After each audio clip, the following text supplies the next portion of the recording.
Hello everyone! This video was inspired by the average artist here on YouTube. She's done these 100th page art challenges in which she picks a book and illustrates something based on the text on the 100th page of that book. I wanted to do that, but I own like 2 novels, so I thought I'd choose a comic book or a graphic novel, if you will, instead, and redo a page in my own style.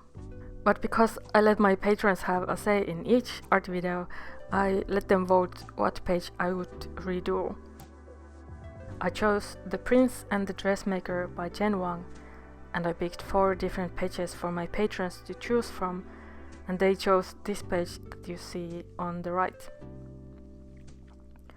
So basically this is nothing like the 100th page challenge by the average artist, and more like a comic page redraw challenge. But the core idea is to take a book from your bookshelf and do art inspired by it.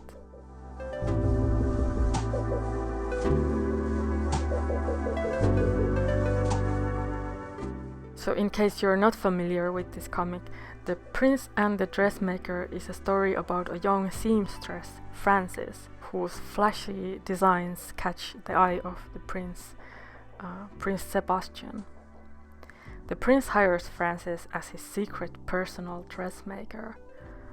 Secret because the prince secretly wears dresses and mesmerizes people as Lady Crystalia in the Parisian nightlife.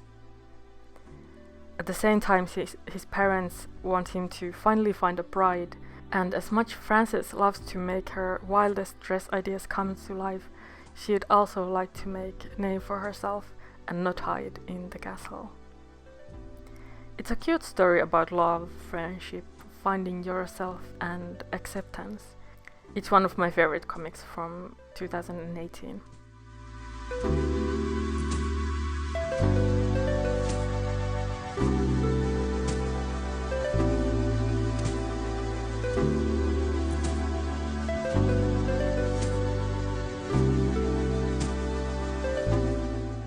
So, story time.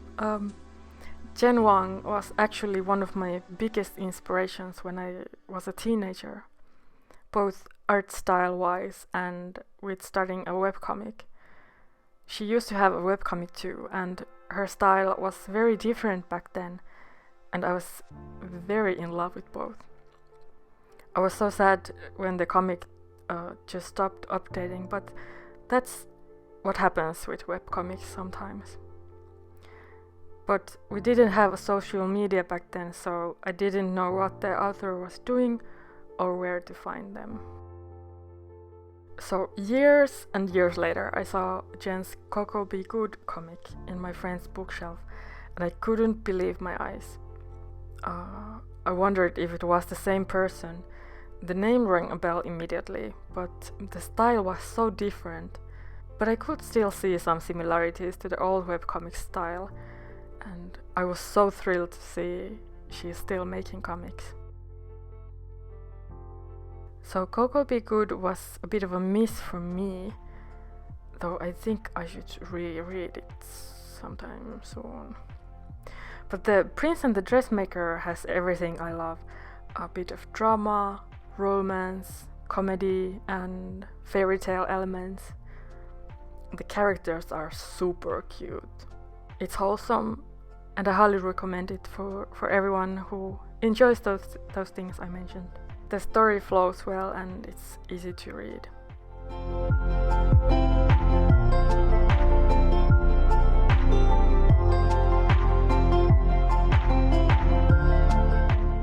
In this page you see here, Frances and Prince Sebastian are out celebrating after receiving some good news.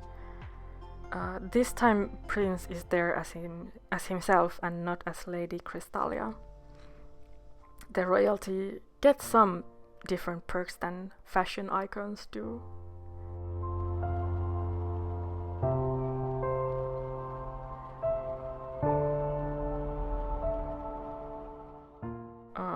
Of course, my patrons voted for the page with the most details.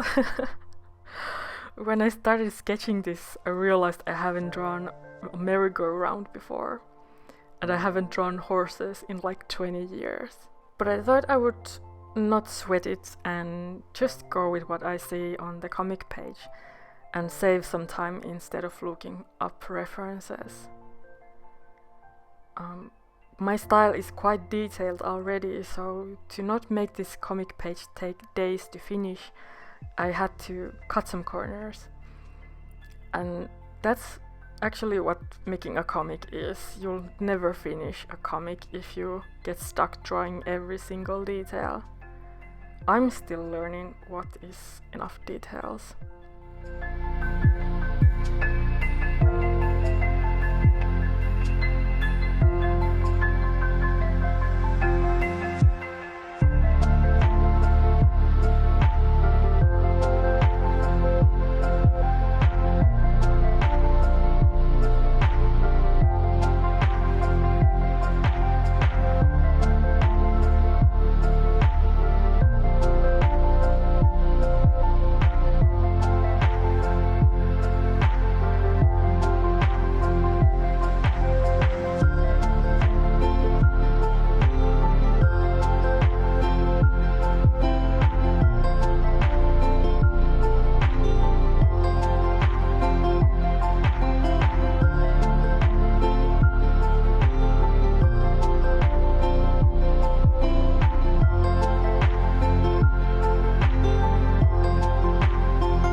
I was also thinking if I should arrange the panels as I do with my own comics.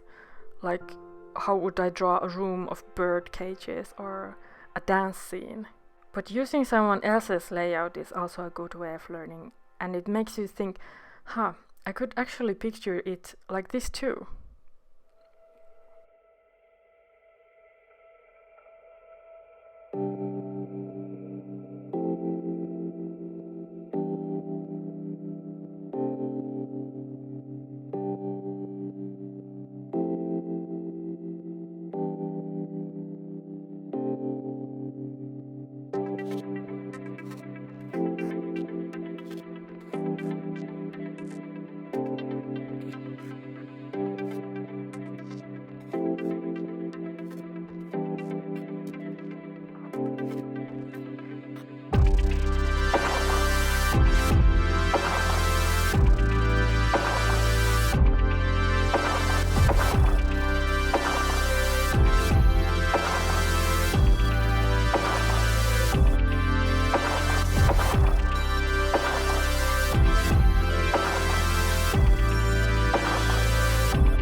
So maybe this is less like a challenge and more like a study. Besides the layout, this was also a chance to use a different palette. I don't really use these sort of colors often, these warm pinks and yellow and browns and pale blue. I did this page like I do my Witch Door comic. For the panels and the line art I used Belgian comic brush from the Coyote Webster brush mega pack.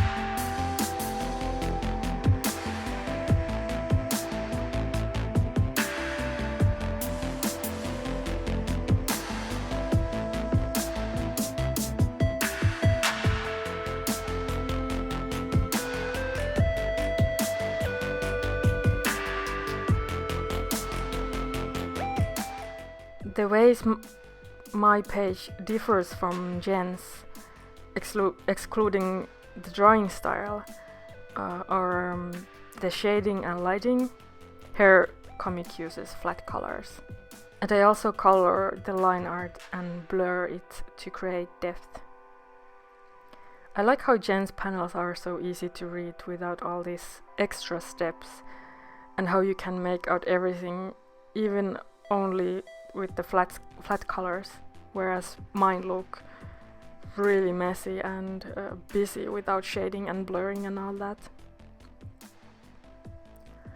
Other thing me and Jen do very differently are speech bubbles, but this page didn't have any of those, so...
Anyway, I hope you liked this challenge or study video.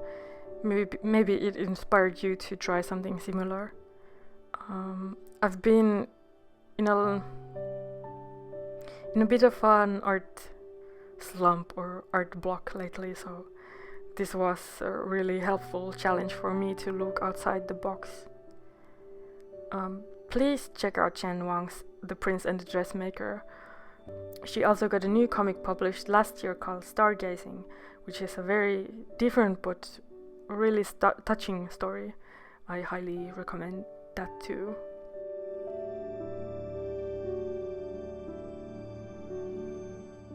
So yeah, thanks for watching. Let me know what you think of this video and the challenge. What you think of my version of the page, and if you read this comic too. If you like this video, give it the good old thumbs up, and if you wanna see more art videos and also vlogs from me, subscribe to my channel, and I will see you next time. Bye.